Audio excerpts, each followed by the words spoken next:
ذہن میں رکھنا ہے قرآن پڑھتے ہوئے. اچھا، علمی پوائنٹ نمبر 35 وہ ہے قرآن حکیم کو سمجھنے کے لیے جہاں تک تعلق ہے شرعی احکامات کا، شریعت محمدیہ صلی اللہ علیہ وآلہ وسلم کا، تو اس کے لیے ہم اپنے سلف کی طرف رجوع کریں گے کہ صحابہ، تابعین، تبع تابعین نے ان معاملات کو کیسے سمجھا. نکاح طلاق کے مسئلے ہوں گے، وضو کے مسائل ہوں گے، نماز کا طریقہ ہوگا، نکاح سے ریلیٹڈ چیزیں ہوں گی، کیونکہ ان کا تعلق سائنس کے ساتھ تو نہیں ہے. البتہ جن چیزوں کا تعلق سائنٹیفک فیکٹس کے ساتھ ہے اس میں ہم اپنے سلف کی طرف نہیں دیکھیں گے بلکہ خلف کی طرف دیکھیں گے، کیونکہ ہمارے سلف کو تو کئی چیزیں پتہ ہی نہیں تھی سائنٹیفک فیکٹس کے اعتبار سے. میں بتایا نا، امام غزالی نے کہ میاں سعادت میں لکھا ہے کہ سورج جو ہے وہ زمین سے 5 گنا بڑا ہے، 60 گنا بڑا. مختلف اقوال ہیں.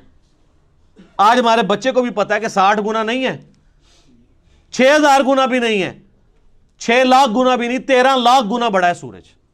تو ہمارے بزرگوں کو نہ علم غیب تھا نہ علم سائنس تھا، اس لیے اتنی بڑی بڑی غلطیاں ان سے ہوئی. تو سائنٹیفک فیکٹس کے لیے آپ پریزنٹ دور میں دیکھیں گے، ایمبریولوجی سے ریلیٹڈ آیات ہوں، جیولوجی سے ریلیٹڈ آیات ہوں، ایسٹرونومی سے ریلیٹڈ آیات ہوں، اس میں سلف کی رٹ نہیں لگائیں گے کہ سلف نے لکھ دیا ہے. ٹھیک ہے، تو اب ہم نے اسی کو فالو کرنا ہے. اب آپ پتہ قرآن حکیم میں جگہ جگہ آیا نا کہ دل اندھے ہو چکے ہیں، یہ سوچتے نہیں، ان کو ہم نے دل دیا تھا. تو پرانے اسلاف نے ان سے رزلٹ یہ نکالا کہ دماغ سوچتا ہی نہیں، دل سوچتا ہے،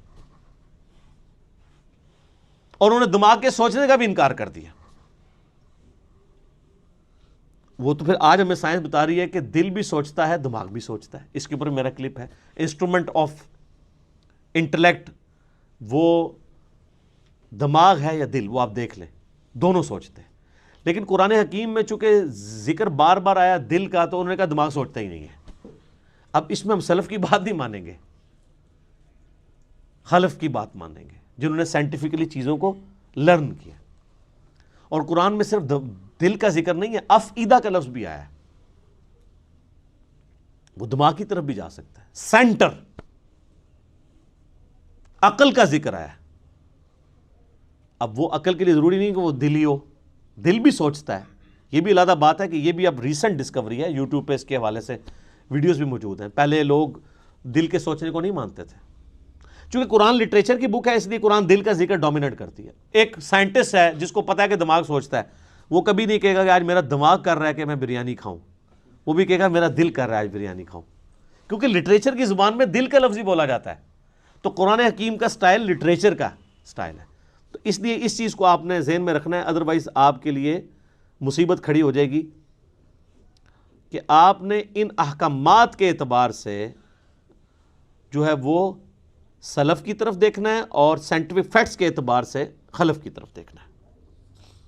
اور اس میں یہ بھی یاد رکھیے گا کہ قرآن حکیم میں کامیابی انہی لوگوں کے لیے ہے کہ قرآن پہ عمل بھی کریں. یہ سلف خلف کی بحث میں خالی نہ وہ پڑھے رہیں کہ جی اس آیت کی تشریح یہ ہے، اس کی یہ ہے، اور لوگ یہ وہی چیز ہے جسے میں علمی شہوت کہتا ہوں. یہ علمی شہوت ہے، صرف اس پہ عمل بھی کرنا ہے. عمل کیے بغیر اس کی پریکٹیکل برکات حاصل نہیں ہوگی.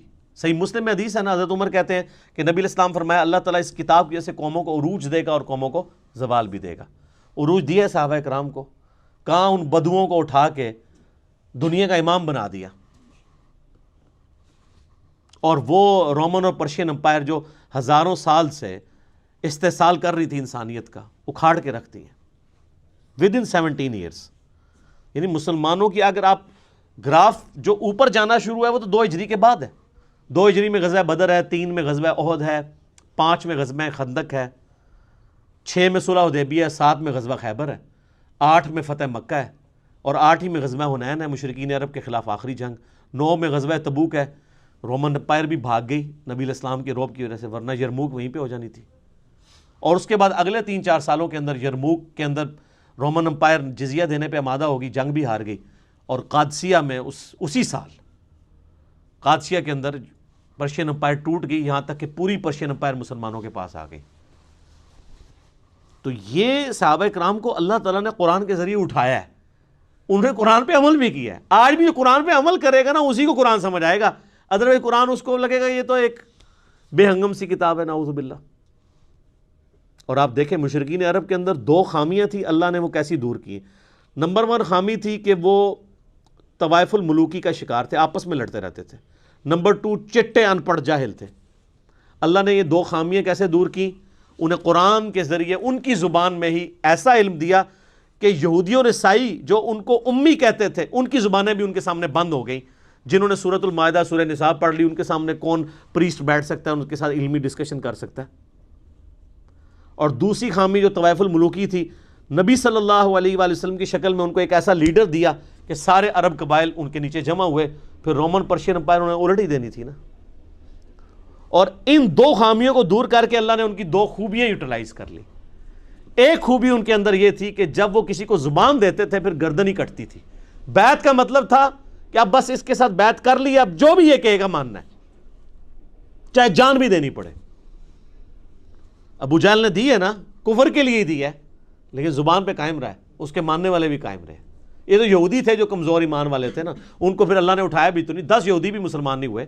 اوس اور خزرج نے اسلام قبول کیا ہے نا, عربیوں نے, چٹے ان پڑھوں نے. تو اللہ نے ان کی یہ جو خوبی تھی. اور دوسرا, یہ عرب کے لوگ ٹف ماحول کے عادی تھے. رومن اور پرشین امپائر تو اپنے آپ کو سپر پاور کنکلوڈ کر چکے تھے, انہوں نے سوچے نہیں تھا ہمیں کوئی چیلنج بھی کر سکتا ہے.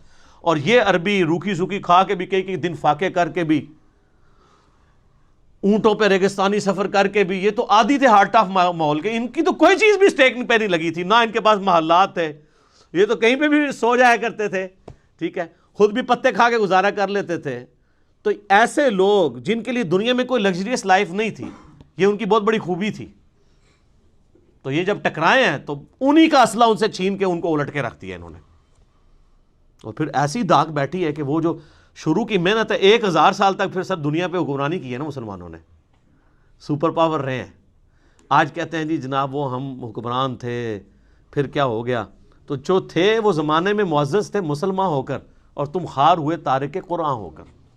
یہ مسلم کی حدیث کا ترجمہ کیا ہے ڈاکٹر اقبال نے جواب شکوہ میں, جو صحیح مسلم میں حدیث ہے, اللہ تعالیٰ اس کتاب کی وجہ سے قوموں کو عروج دے گا اور اس کتاب کی وجہ سے قوموں کو زوال دے گا. اسی کو ٹرانسلیٹ کیا ہے. تو یہ بات یاد ہے, اور مجھے ڈاکٹر سرار صاحب کی بات بار بار یاد آتی ہے, انہوں نے تعارف قرآن میں بھی یہ بات کی تھی کہ جو قرآن کی اس دعوت کے اوپر عمل نہیں کرے گا نا, اسے کبھی بھی قرآن کا اتار چڑھاؤ, قرآن کا مزاج سمجھ نہیں آئے گا, کیونکہ آپ ان کیفیتوں سے گزریں گے ہی نہیں. قرآن والی کیفیتوں سے آپ کب گزریں گے؟ جب آپ معاشرے سے ٹکرائیں گے. قرآن کہہ رہا ہے یہ کرو, معاشرہ کہہ رہا ہے یہ کرو, تو آپ کو معاشرے کی تیکھی باتیں سننی پڑیں گی, اس کی وجہ سے آپ کی تطہیر ہوگی. اللہ کے لیے آپ کو صبر کرنا پڑے گا. ہو سکتا ہے کبھی کبھار گالیاں کھانی پڑیں اور کبھی تک مار تک بھی نوبت آ جائے. جب تک یہ نوبت نہیں آئے گی تو وتواصوا بالحق اور وتواصوا بالصبر کیسے آپ کو سمجھ آئے گا؟ میٹھی میٹھی باتیں کرنے سے, میلاد کانفرنسز کرنے سے, محرم کی شیرنی بانٹنے سے, محفل میلاد کرنے سے, محفل قرآن کرنے سے, تلاوت کے محفل قرات کروانے سے اور نعتیہ مقابلے کروانے سے تو کوئی فرق نہیں پڑتا. فرق تو اس وقت پڑے گا جب آپ سود کے خلاف بولیں گے. فرق تو اس وقت پڑے گا جب آپ جو ہے ناچ گانے کے خلاف بولیں گے, بے پردگی کے خلاف بولیں گے, بے حیائی کے خلاف بولیں گے, اور آپ یہ کہیں گے کہ بابوں کا دین اور ہے اور کتابوں کا دین اور ہے. کتابیں تو یہ بتا رہی تھی, ہمارے بزرگ ہمیں کیا بتا کے گئے ہیں, ہر چیز غلط نکلی ہے. آج لوگوں کی داڑھیاں سفید ہو گئی ہیں, وہ کہتے ہیں او یار پوری زندگی کہاں گزار دی, اب پتہ چلا دین یہ تھا. یہ ہمیں کیا لوگ دین سکھاتے رہے ہمارے بزرگ بابے. تو یہ ساری کی ساری کیفیات, ان تکلیفوں سے جب بندہ گزرے گا پھر وہ کندن بنے گا, اور اس کے لیے قرآن پہ عمل کرنا ضروری ہے. ادروائز قرآن میں آپ کے لیے کوئی ہدایت نہیں ہے. یہ بھی ایک لٹریچر کی کتاب ہے, جس طرح باقی سٹوری بک ہیں, آپ پڑھ کے سائڈ پہ ہو جائیں. جب یہ وہ کتاب ہے جو آپ پہ اثر اس وقت چھوڑے گی, آپ کو اللہ تک اس وقت پہنچائے گی جب آپ اس کتاب پہ عمل کریں گے. وہی بڑا مشکل کام ہے. کتاب پہ عمل کرنا تو میرے بھائی یہ تو پولیس رات پہ چلنے کے مترادف ہے. پولیس راہ سے تو ایک دفعہ گزرنا پڑنا ہے, اس کتاب پہ عمل کرنے والے کو تو روزانہ پولیس راہ سے گزرنا پڑتا ہے. کبھی معاشرہ آڑے آتا ہے, کبھی ماں باپ آڑے آتے ہیں, کبھی بیوی بچے آڑے آتے ہیں, کبھی دنیاوی منفعت آڑے آتی ہے, کبھی ایک پورا سسٹم, آپ بالکل اس میں اکیلا اپنے آپ کو فیل کرتے ہیں. اب ہمارے بھائی جب یعنی قرآن و سنت پہ عمل کرتے ہیں, وہ کہتے ہیں ہمیں لگتا ہے معاشرے سے کٹ کے, تو میں کہتا ہوں یار شکر ادا کرو, انگلی کٹا کے شہیدوں میں شامل ہو گئے. اب صحابہ کرام کو یاد کرو, اہل بیت کو یاد کرو, جن کو غزوہ بدر میں اس لیول پہ آنا پڑا کہ ایک طرف باپ کھڑا ہے تو دوسری طرف بیٹا کھڑا ہوا ہے. آپ پہ یہ نوبت تو نہیں آئی کہ اللہ نے آپ کو یہ آزمایا ہو کہ آپ مسلمانوں کی طرف سے اپنے باپ کو مارنے کے لیے غزوہ بدر میں اتر آؤ, تو تم تو اس قابل ہی نہیں تھے. ویسے تم لاکھ کہتے رہو کہ تیرے ہوتے جنم لیا ہوتا, کچھ بھی نہیں سی ہونا رفا دین, پھر بھی نہیں سی تو شروع کرنا, ٹھیک ہے, تیرے ہوتے جنم لیا ہوتا, لازم کہتے رہو, آپ کوئی فرق نہیں پڑتا. سر وہ بڑا مشکل وقت تھا, بڑی تکلیف دہ چیزیں تھیں اس کے اندر. سیدنا حذیفہ ابن یمان کی حدیث میں بار بار یاد کرتا ہوں, اس کو آپ پلے باندھ لیں, صحیح مسلم میں جہاد والے چیپٹر میں. ان کے پاس کچھ لوگ آتے ہیں اور کہتے ہیں حضرت کتنے خوش نصیب ہیں آپ, رسول اللہ کی صحبت کی صلی اللہ علیہ وآلہ وسلم, آپ کی زیارت کی, کاش ہم بھی آپ کا زمانہ پاتے حضور کے ساتھ مل کے جہاد کرتے. ٹھیک ہے, جس طرح آج کل لوگ کہتے ہیں کبھی تیرے تلووں سے لپٹ جاتا, کبھی کچھ کرتا. وہ جو حسن نثار صاحب نے پوری ایک نعت لکھی ہوئی ہے. باقی حسن نثار صاحب کا جو کردار ہے وہ آپ سب لوگوں کے سامنے ہے, مجھے اس کو ہائی لائٹ کرنے کی ضرورت نہیں ہے. وہ جو نعت لکھ رہے ہیں وہ ان کے اپنے اوپر نظر آ رہی ہے, وہ خود فیصلہ کر لیں. نعت لکھنا بہت آسان ہے, یہ ہے وہ جو دین بہت آسان ہے, اس پہ چلنا مشکل ہے. تو صحیح مسلم کے الفاظ ہیں, حذیفہ ابن یمان کہتے ہیں یہ اتنا آسان کام نہیں, اتنے بڑے بڑے دعوے نہ کرو, نعتہ نہ لکھو, آج دے دور ایڈی مشکل نعتہ نہ لکھو. ان کا میں تمہیں ایک واقعہ صرف اپنی زندگی کا سناتا ہوں, اور یہ مسلم شریف ہے سر, مولانا شریف نہیں ہے, بزرگ شریف نہیں, کہانی شریف نہیں ہے, مسلم شریف ہے. حذیفہ نام لکھیں آپ, حذیفہ لکھیں اور خندق لکھیں, یہ دو لفظ لکھیں, اسلام 360 میں کھل جائے گا. نمبر نہ منگیا کرو, اللہ جو بندے ہو تھوڑا جا آپ بھی کوئی کام کرو. 5ویں کلاس کے بچے کو اسلام 360 دے دینا, 5 منٹ بعد میں اس کو کہوں گا وہ حدیث ڈھونڈ دے گا. ایڈے وڈے ٹگے نہیں, آپ یونیک لفظ لکھیں. میں بول رہا ہوں حذیفہ ابن یمان غزوہ خندق کا موقع, آپ حذیفہ لکھیں, خندق لکھیں, تو اسلام 360 حافظہ اللہ تعالی آپ کو حدیث کھول دے گا. مسلم شریف سلیکٹ کر لیں, مسلم شریف بھی نہ سلیکٹ کریں, حدیث کی کتابیں کریں, وہ خود ہی بتائے گا یہ حدیث کہاں پہ ہے.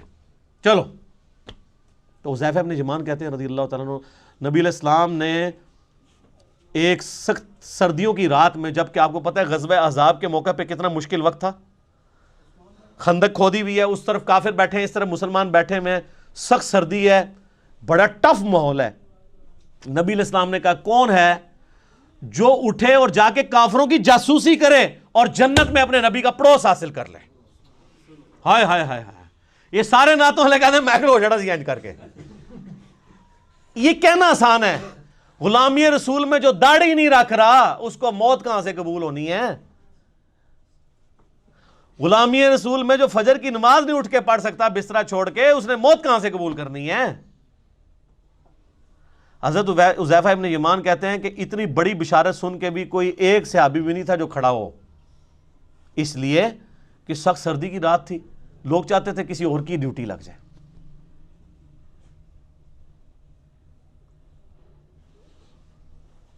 اب کیا ہوا, نبی علیہ السلام نے دوسری دفعہ فرمایا کون ہے جو رات کے وقت جا کے کافروں کی جاسوسی کرے اور جنت میں اپنے نبی کا پڑوس حاصل کر لے.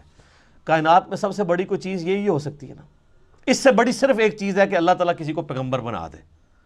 پیغمبر بننے کے بعد اگر دوسرے نمبر پہ کوئی فضیلت ہے تو جنت میں ہمیشہ کا پڑوس پیغمبروں کا, یہی ہے نا.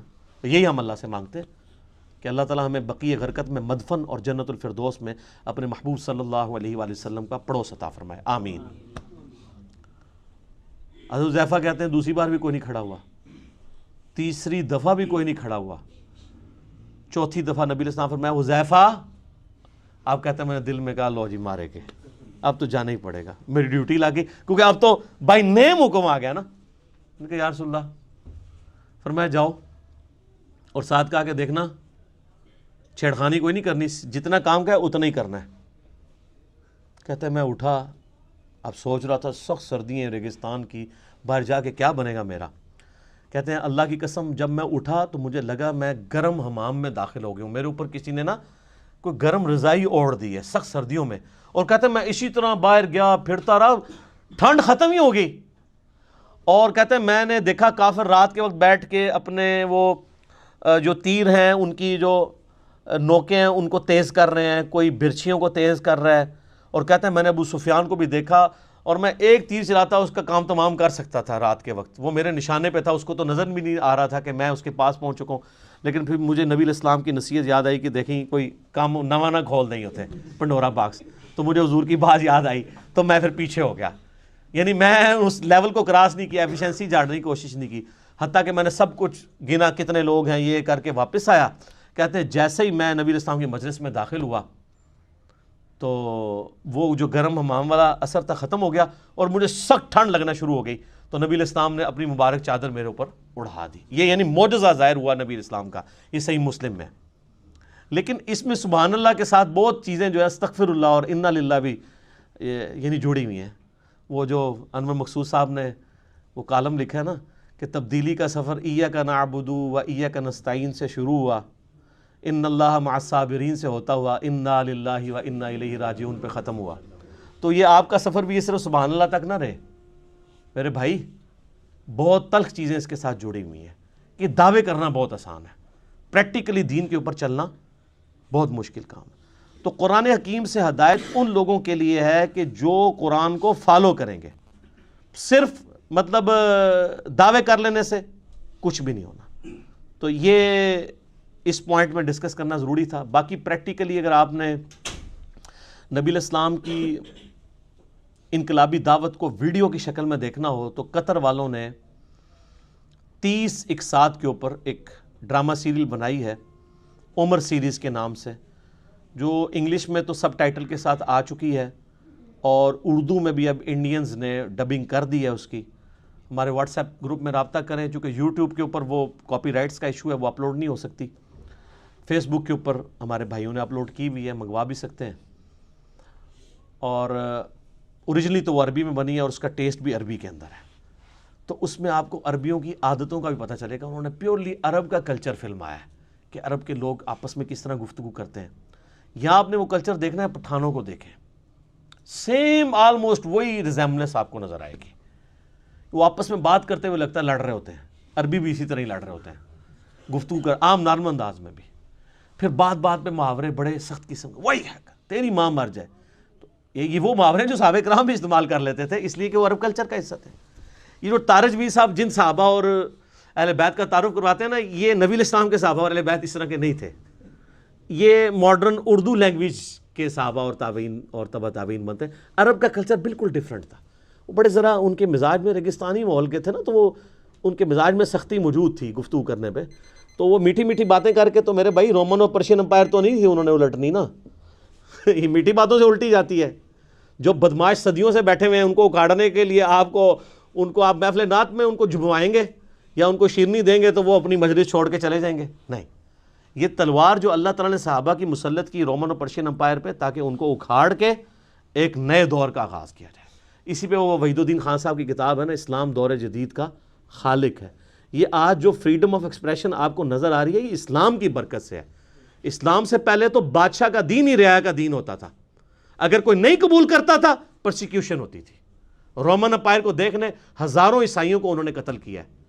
لیکن جب کانسٹنٹائن II نے خود عیسائیت قبول کر لی, پوری رومن امپائر عیسائی ہو گئی.